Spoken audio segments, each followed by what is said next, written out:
Anda kembali di One on One, disampaikan tadi bahwa pengawasan dan tata kelola LPG 3 kg akan dibenahi oleh pemerintah. Saya masih bersama Menteri SDM Pak Bahlil. Pak Bahlil tadi disebutkan bahwa pilihannya ada dua, untuk meluaskan, memperlebar kewenangan BPH atau kemudian membentuk badan baru. Kita sekarang tahu di tengah efisiensi pemerintah yang lakukan luar biasa, pemotongan anggaran bahkan sampai 300 triliun jumlahnya untuk APBD, penghematan. Tapi kalau opsinya untuk membangun badan baru, pengawasan ini gimana tuh Pak? Agak kontradiktif nggak? Memang idealnya kalau kita mau bangun efisiensi, kita memperkuat BPH Migas. Oke. Karena kalau tidak kita melakukan pengawasan terhadap penyaluran subsidi 87 triliun LPG, itu sama dengan pembiaran. Ini pembiaran dan ini sudah dibiarkan lama. Saya nggak mau.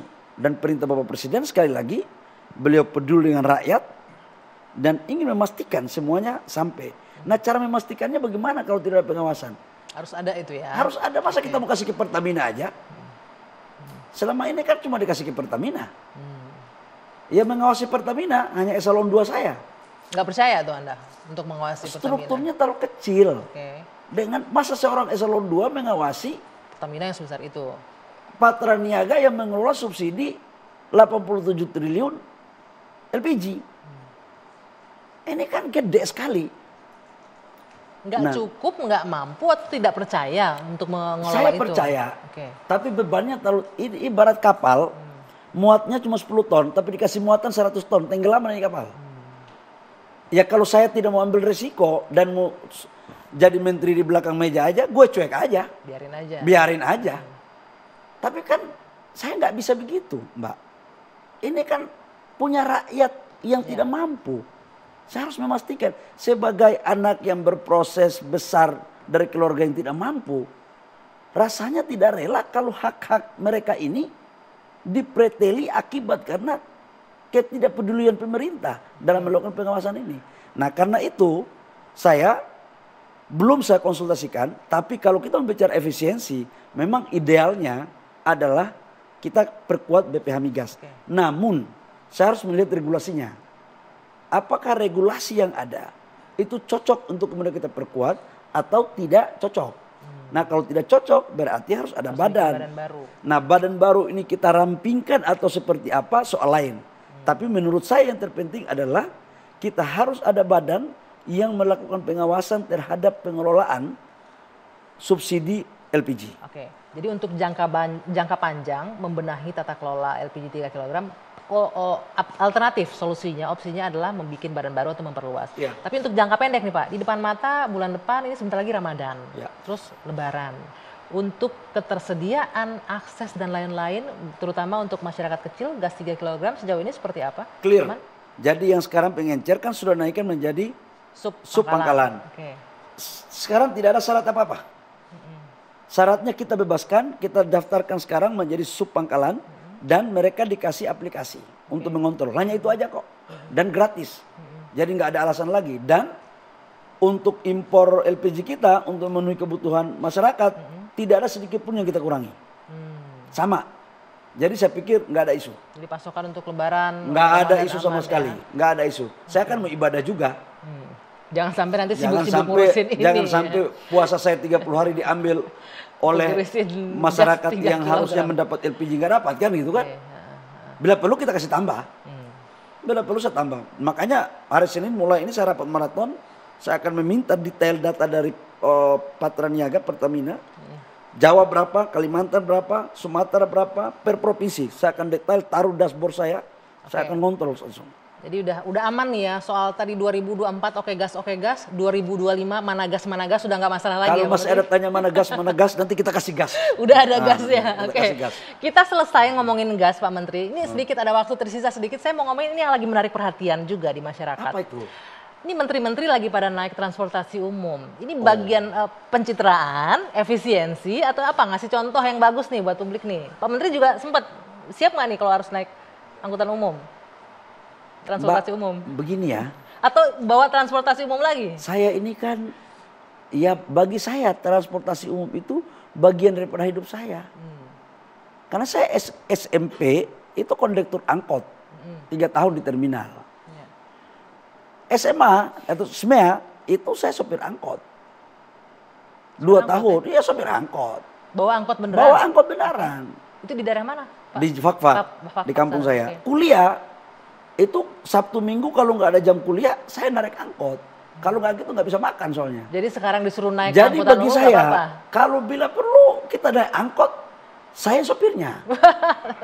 Untuk menguji, bukan hanya naik angkotnya. Jadi sekalian bukan ya? hanya naik bis, Enggak. sopir pun. Sekalian ngantor ke kantor kementerian, narik sekalian. Narik sekaligus.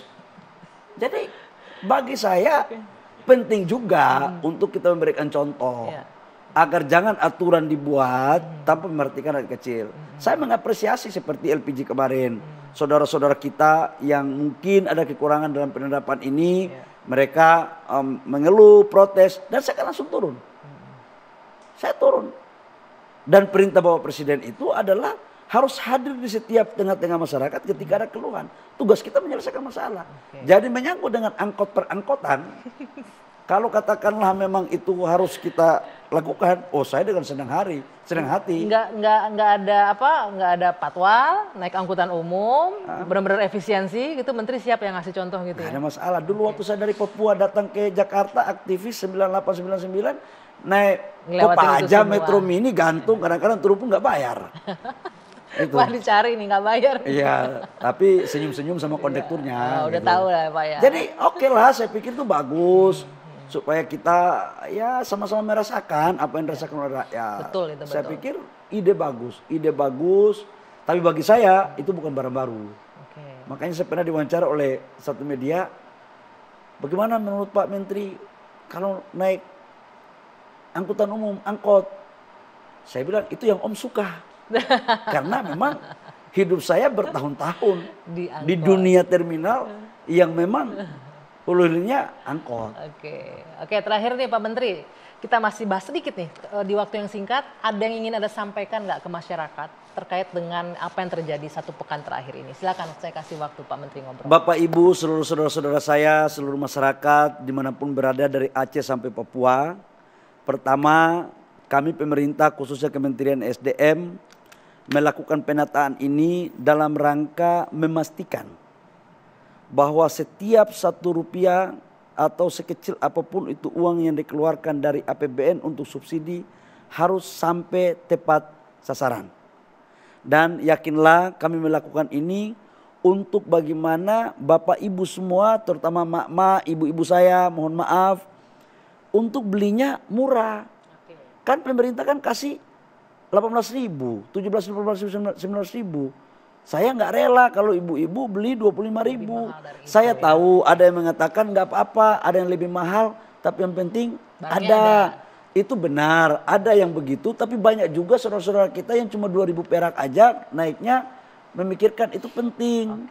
Jadi saya sekali lagi terima kasih kerjasamanya. Kalau ada yang kurang-kurang kemarin mohon maaf, dan saya janji ke depan semua LPG ada di sub-sub pangkalan dan kami akan menerapkan dengan harga yang sesuai dengan apa yang akan diputuskan oleh pemerintah. Dan Bapak Presiden Prabowo memastikan bahwa keberpihakan Bapak Presiden kepada rakyat kecil, kepada masyarakat, itu adalah yang utama yang dilakukan oleh semua anggota kabinetnya. Baik. Terima kasih. Assalamualaikum warahmatullahi wabarakatuh. Waalaikumsalam warahmatullahi wabarakatuh. Terima kasih Pak Menteri, yang pasti kita mendukung apa yang dilakukan pemerintah, namun juga dengan memperhitungkan strateginya, sosialisasinya sehingga tidak berdampak negatif pada masyarakat ya. Baik, terima kasih Pak Menteri Bahlil sudah hadir di One on One. Demikian pemirsa One on One hari ini, kita jumpa lagi pekan depan. Sampai jumpa.